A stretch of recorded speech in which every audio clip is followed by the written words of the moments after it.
Hey, Mike Sullivan. It's great to see you again. Absolutely. I was just listening to the episode we did on my podcast, and so yeah, just brought back a lot of great memories. So it's really good to be back here to talk to you again. So Fantastic. And you know what? In about 4 weeks, we're going to be in Lille at the theater conference and hopefully also get some time to chat there. absolutely, yeah, that's been one of the most exciting developments over the last few months has just been that whole sphere, intercultural sphere, and of course, when we talked earlier, it didn't actually seem likely. And it's great now that it's going to be a reality. So I'm very excited for that. Yep. And see, that's how things evolve if you start networking. Yeah. Yes. Yes, I want indeed. to I want to get started with a little fun fact about yourself. So maybe tell me something I don't know yet, because if I don't know it, then our viewers will probably not know it about you either. Um, I'm just thinking of which one is the most appropriate. Um, I'll go with this one. I've gone bankrupt twice as an entrepreneur. Yeah. Yes. Did I tell you that? No, but I read it today in your Oh, newsletter. yeah. But tell me more about it. I'm interested. Yeah, I did squeeze it in there, and I will Yeah. write a longer one later. But yes, that is in my book, Building Bridges: Can We Love and Relate? Polarized World. I do talk about going bankrupt twice in the Philippines with a wife and 4 kids, wondering where our next meal is going to come from. And so that journey was amazing in a sense because I really haven't been somebody who's takes chances like that. Uh-huh. But I did twice, insisting that I was of that kind of mind. And I still believe that I'm still the entrepreneurial type, just looking for the niche that I belong in. So certainly uh, wouldn't want to go back there in terms of the pressure it put on my marriage Mhm. and other things, but it's definitely deepened my character, deepened our relationship, my wife and I, and it'll be something to take with us on our journey um, where we find success next. So, And yep. maybe, at one stage you will tell your grandchildren about that day. Oh yeah. You know how to get food on the table. Right. Yeah. The day we had like one pack of ramen noodles, and my wife Yeah. is just like, saying a prayer. It's just like, what's going on? What are we doing? Yeah, well, we have some memories there for sure. And yeah, absolutely. I want my kids to take that with them as well. Yeah. And I think it's a good experience. I mean, even if it's a harsh experience, I think it's a good experience to have. Hmm. Um, when I have one of my low moments, I think about the time when I was in the UK after my high school and I counted the pennies Hmm. Yeah. because I felt like I had so little money to live from. But that's, like then I remind myself that this is something I overcame. I just Hmm. got a job, an additional job, and somehow it worked out, and I'm Yeah, still here and I'm surviving. So indeed. sometimes, we need to have these earth-shattering reality checks Right. that That's right. we also bring ourselves back into a state where we are grateful for what we have and Hmm. what we have achieved already. Mm.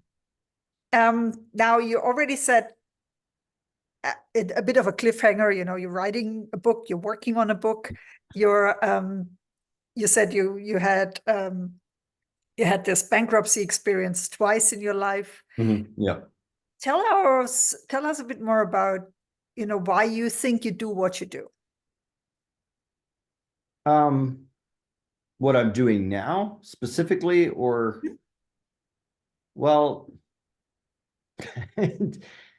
I didn't necessarily choose this route on my own. I think as a third culture kid, especially as somebody who grew up outside of my own culture and having some loose identification about who I am as a person, I think we tend to really overthink where we belong because we're not sure, right? Uh-huh. And this happens to a lot of us career-wise as well. So for me, I really felt like I was intelligent enough to fit in anywhere. And that was part of the problem too, was just that, I know a little bit about everything. And so it's just hard to, one day I would be passionate about one thing. My friends, my parents can tell you, Mike, yeah, today, what is it? What are you going to do? What are you going to be today, Mike? You change your mind every day. But when I went bankrupt, I had to figure out how to feed my family. And I think that's having a family is good for that. We really do what's necessary if we care about them. And so I started teaching English as a second language and discovered this whole world of that I had never really realized existed. So in that process, when I was coaching or doing intensive English studies with Korean executives and senior researchers at Hyundai Motor Group, is when I started to realize my gift and my skill set is definitely being able to live in the intercultural space, in between two cultures and provide a rich experience for especially Asians. And so that kind of carried me here to my fellowship program with the U.S. Department of State, a English language program where I'm attached to a university.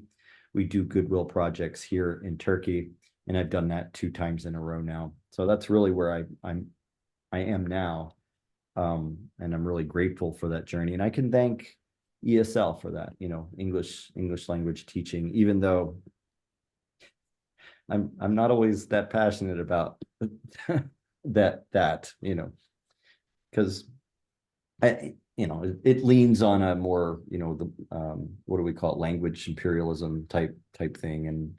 And I just really love the cultural exchange part and the relationship aspect of my job, building relationships with these young teenagers, 18, 19-year-olds here in Turkey, getting to know their country, their culture, their way of life. And that's the rich part of it. So You said a lot of interesting things here, Mike. sorry. So I want to just stress the in between, because I really feel like, no, my company is called Global People Transitions, and Mhm. people are usually in that in between when they Yes. mean in either psychologically or also, in between locations. Because when you're new in a location, you haven't really settled yet, you haven't really arrived. Then you're in this in between state. I also Mm. think, from personal experience, in this in between, there's a lot of potential Mm. to reinvent yourself, to do new things, to start a company, to do, maybe things that you always wanted to do as a child. Um, And then you mentioned that you're currently in Turkey. You Mm. also mentioned imperialism, colonialism, and this is Yep. something that I really want to talk to you more about in Lille, because it's nagging it's nagging me at the moment. It's Oh, something great. I really think about in terms of my brand. Like I'm, considering myself an expat coach, but I feel this is such a heavy colonial expression that I really would like to get rid of it, but I haven't really found a way to replace it yet in a good way to still, adhere to marketing, branding, SEO, Yes. everything like that. Um, so I really would love to brainstorm with you on that. Mm. For now, I mean, I know a bit more about you than the other people because we've Mhm. already talked twice. And Yes. I wonder if you could summarize a bit of your journey, because I think, one of the things we have in common, it's very funny that I noticed that today we both were taken to another place by our parents at age 7. And I think Mm. this is a really deciding moment in life, where you just are entering school age. And then, you're suddenly in a different location and you're suddenly not part of the in group anymore. You don't have your roots. You're like Right. grandma or anybody to count on. Um, so tell us a bit more about your whole journey, and, also maybe some of the highlights that could be relevant for where you are today. Yeah, I think one of the things as children, we're not really aware of the intricacies and the details and the difficulties that we experience. in some ways we're sheltered by our parents who are making all those decisions for us. But at the same time, as children, we're naive to it, so we accept it with open arms, both good and bad. And of course, that's a common TCK, third culture kid challenge.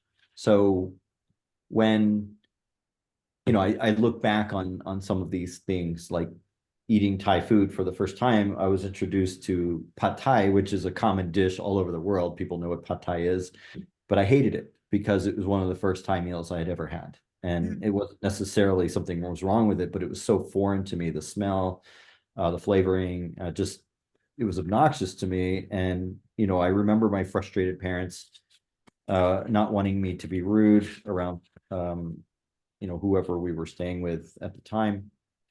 But there's just a flood of those types of repeated experiences of just being, surrounded with a completely different environment. And so it changes our psychology as we move around the world. Of course, when I graduated from high school, like a lot of us, we don't belong in that country anymore. So I ended up going back to what we would consider my passport country, right? My home, right? Is it my home? Because this is not where I grew up. It's not where I made my friends. It's not where I had the most significant memories of my life. So going back to the United States was then another shock, right? At 17, a young adult, then trying to figure out the United States. I failed out of college and then joined the Navy. What do you do when you don't know what to do? Join the military, right? So I joined the military and then got sent to the UK, of all places.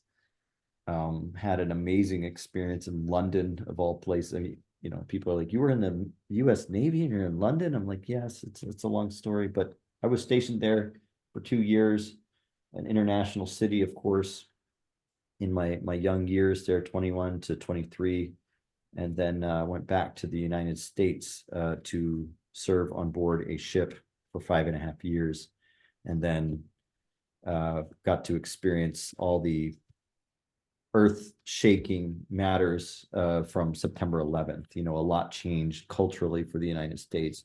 I argue, for instance, that is when America started to pull within. That is when Americans started to become fearful of people that were different than them. And this has been the kind of the setting tone that has created the political maelstrom that we have today. And it started there, and it was this idea that we were touchable and in a tangible and awful way. But I served in the military in a wartime pace. Of course, the wars in Afghanistan and in Iraq. I was on a ship for most of that time, and then moved on to Singapore after that. Met my wife there. My wife is a Filipina, so I'm basically a bicultural relationship. Met my wife there, and then was ushered out of the Navy and into the world of entrepreneurship by fire, thinking that I could move to a completely foreign country, handle a new marriage, and be the father of 3 stepkids. My wife was a widow when we met. That's insane. I mean, I can't even believe. Like, I would say that is a major transition. Congratulations. So when you talk about transitions, and we talked earlier about some of the trauma associated with a lot of, that me assuming that everything went okay, and it could have been far worse, but I was not actually aware of even some of the things that have happened to me since then. But yeah, it's crazy to think that I did that. But and then I had to find my way after that, and that's when I got into English teaching. So amazing.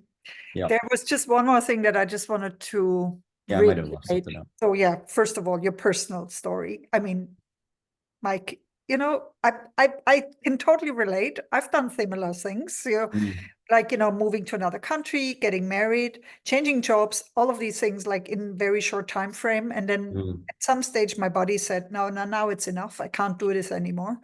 So, sometimes you need to get those signs so that you actually start to rethink yourself. Yeah. But so first of all, I admire your courage. And, it's not easy to take on stepkids in your own like in your home country. That's not an easy job to do. I'm not even saying that it's easy to raise children, but I feel like this is an additional, it's an additional challenge. Doing this in a different culture, in a bicultural marriage, in a new country, it's like, it's like almost you're exponentially challenging yourself in comparison to other people. Now, maybe, you've done that because of your military experience, because of your TCK experience. Maybe that is also why you have such a need to do these things. And it makes a lot of sense to me. And I also wanted to share that, when I look at intercultural trainings, for example, between the US and Germany, or, German speakers and Americans, one of the things, that we really need to take into account is the September 11th and how it has shaped our world in terms of, the trauma experience that we all share. At least, when you were in that generation. Because for me also, this is a very, it's a very deep experience that I share with my American friends as well, because, we were all affected by what was happening. And I think, sometimes, like also the pandemic, for example, it's a global trauma we all experienced. We were all suffering from that.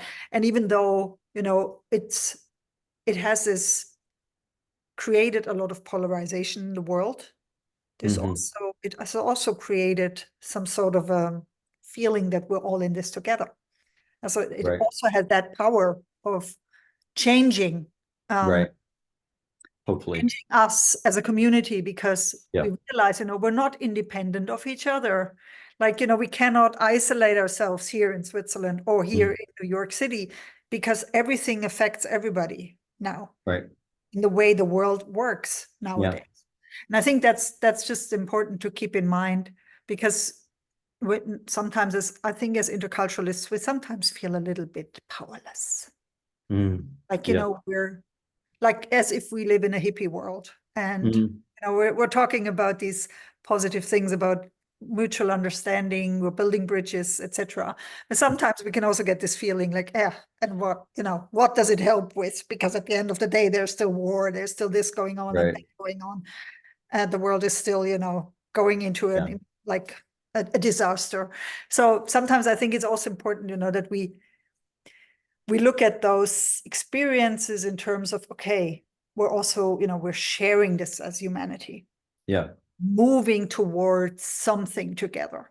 Yeah, absolutely. And it was interesting to hear some other people talk about the same frustrations that they were having in the intercultural space, specifically Dr. Ruth Van Rinken. And that was the first time I'd kind of, here I have this woman who's got, a load of expertise and breadth of having done so much for us. Yet she's asking me, because of the title of my book, what, Mike, what do you, I'm frustrated because I don't see us making, visible change at this time because of a lot of the things we've seen geopolitically lately. So, yeah. So what we do, at least that's what I do right now, is just to get inspiration and, see community with like-minded people. This is one of the major reasons why I'm going to attend the Intercultural Conference in Lille, because, I need this kind of energy to be able to do my work on a daily basis. Now that brings us sort of to the next topic, which is, community networks, working together, collaborating. How do you envision, our field in terms of what you see as someone who's fairly, I would say, recently joined FIGT, for example?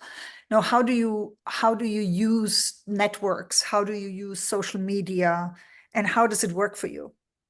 Yeah, I think a lot of you that I really resonate with, especially your mission, that, the kind of the mission of your organization, just talking about the human, the human being, and kind of bringing us back to this idea that we're not human resources, only we very much have the intricate parts of us that are very much human. And one of those things is levels of relationship, like healthy relationship. And to be a healthy human being, we need to have these kinds of relationships. And one of my favorite stories was a TED Talk done by, and I'm not going to quote the person, but she talked about the blue zone on an island in Italy, talking about how there's more centennials on this island than anybody else, and they wanted to know how in the world these people live so long. And so they started doing studies on why people live so long.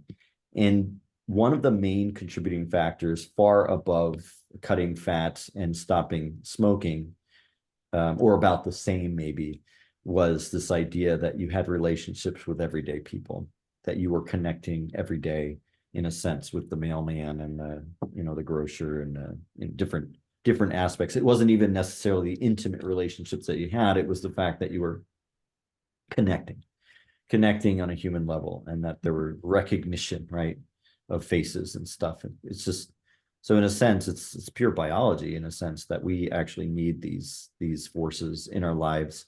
We need other people, certain levels of relationships. They might not be people we would ever invite to dinner, but they're definitely, we're going to know how to say hello to them. We're going to know how to greet them.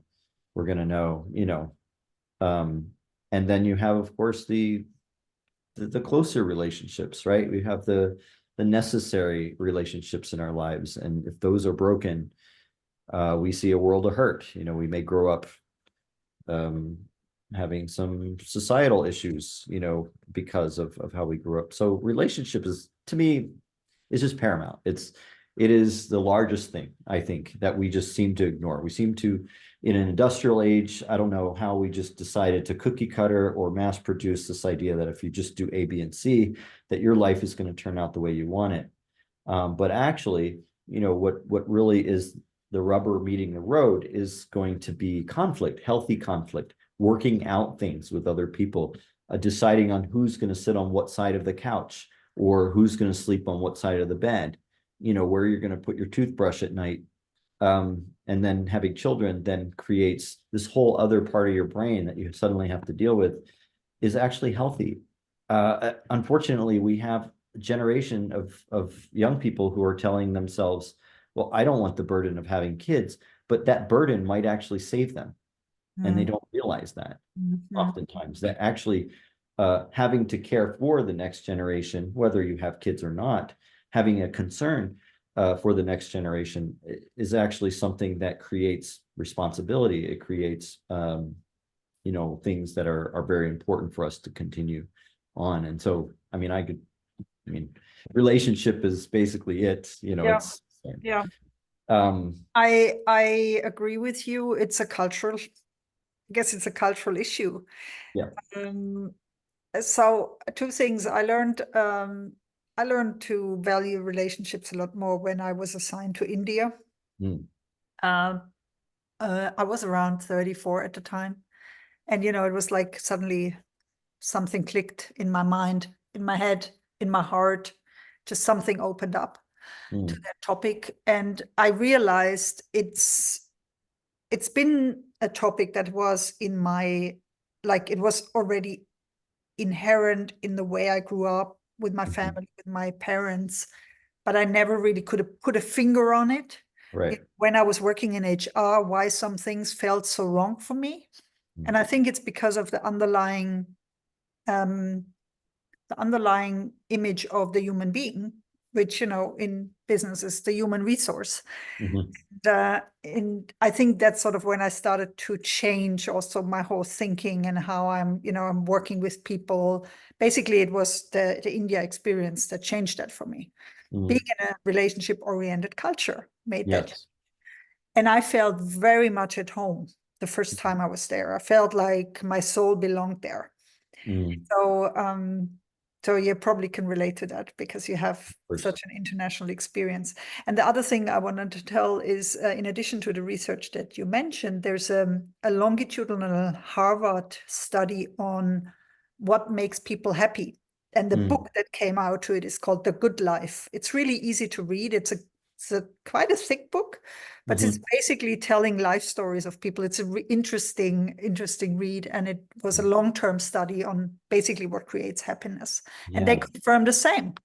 Although it was mainly a US-based research, they confirmed the same, that relationships are actually what kept people happy. So I think we got that. Now, in terms of, taking care of the next generation, what would you advise a young professional who's currently maybe considering to enter our field, either, in a self-employed function or in an employed function? What would you advise a younger version of you? Yeah, so this is an interesting thing. I just got done every class I've had, maybe for the last week and a half. I've had this whole not lecture, but just kind of this short talk with my students about this, showing them the economic curve of their own country, because they don't recognize what kind of scenario they're in and why they have so much anxiety about exams and about different things. And I talk about how, well, at first I asked them, I said, who are flies? When flies are hanging around, who are they talking to? And I get to the point where they're not talking to their parents, because their parents are dead. Flies live like one generation, but we as humans have a very lengthy lifespan. And so we get to look back on our parents. We have these discussions, grandparents, parents. We see they own property, but they never went to college. We see these things, and suddenly we have this feeling that, well, I need to live somehow better than them. I need to figure it out. And I told them that if we're always looking behind us, we're going to feel an enormous amount of anxiety that's not necessary, because in 2024, you don't live in the same world they do. It's a completely different world. True. And that world is going to maybe involve part-time work or self-employed work, or not this kind of cookie cutter. I went to a 4-year education and then got sent off to another place. This world looks very different than that one. And so you're going to have to use your imagination a little bit. Your parents didn't have to. For every 5 jobs available, there was only 4 people to fill it. And so, of course, they felt very successful because they got a job. And I said, you're not going to feel that. You're not going to have that same sense. You have to figure out what your sense of success is going to look like in 2024. It can't be the same as your parents. It may be working and bussing tables and being, and doing a job that you hate for a little while you're looking for the thing that you really want to do, And I think one of the most trendy words now is this idea of the future of work, right? Future work. It's this term that's being thrown around, and I have no idea what the academic premise is behind it, but I have a lot to say about it, because we really do need to think about what the future of work is going to look like, not always looking or trying to bring something from our past back because it makes us feel more comfortable, and that goes for me, goes for, my wife, my kids, their future. I want my kids to be prepared for that kind of environment. And that may include being self-employed. And that looks very different. If you're not in a traditional company, then how are you going to get insurance? How are you going to manage these certain things? Even ownership is going to completely be revolutionized because of blockchain technology. All these things are going to change. So we need to, and unfortunately, my kids are, kids in general who aren't in wealthy families are stuck in education systems that are not very forward thinking typically. So, yeah. Sorry, that was an earful, but that's it. Yeah. And is there anything that you would like to tell our readers about yourself? Any events you have coming up or launches? Yeah, sure. Tell us about yourself. Yeah, of course. Number one, I'm the host of Where Are You From? A TCK podcast. And we talk about the ridiculous question, because none of us really like to answer that question, where are we from? And so it's kind of enjoyable to talk to other TCKs, but it's also a broader vision of how we are kind of stuck between worlds and what that means and how we've brought the world closer to each other. So I love having immigrants on. I love having bicultural folks on as well. People like you know, that aren't necessarily TCKs traditionally. It's really enjoyable to have those discussions with others and share my own story as well. I am an indie publisher. I am publishing a book. It's imminent. Probably at the beginning of July, I will be publishing my book, Building Bridges, Can We Love and Relate in a Polarized World? Right now, I'm in the middle of a crowdfunding campaign for the book. Wow. And that is, of course, it's going to end on the 17th. I'm not sure when the listeners will get to hear about this, but certainly after that, the book will then go on pre-sale. So of course, the book will be available on pre-sale, so people can actually get in on an early copy and have it sent to them when it comes out. So I'm looking forward to it for sure. Will it be That's it. a print book? All versions. Okay. Yeah, all versions, audiobook as well. Great. So. And we're going to link to your campaign and also your podcast in the show notes below. Okay, thank you. So if anyone wants to contact you, how do they best get in touch with you? I would say right now, probably my email address and my LinkedIn account is very active. LinkedIn. I'm also active on Instagram, of course, because of the younger generation. I work with them. So those are probably the best ways to get a hold of me. Okay, yes. Perfect. Okay. Well, Mike, thanks very much for this interview. I enjoyed having you on the red couch. Absolutely. It was my pleasure, Angie. Thank you. Have a great day. Bye-bye. Yes,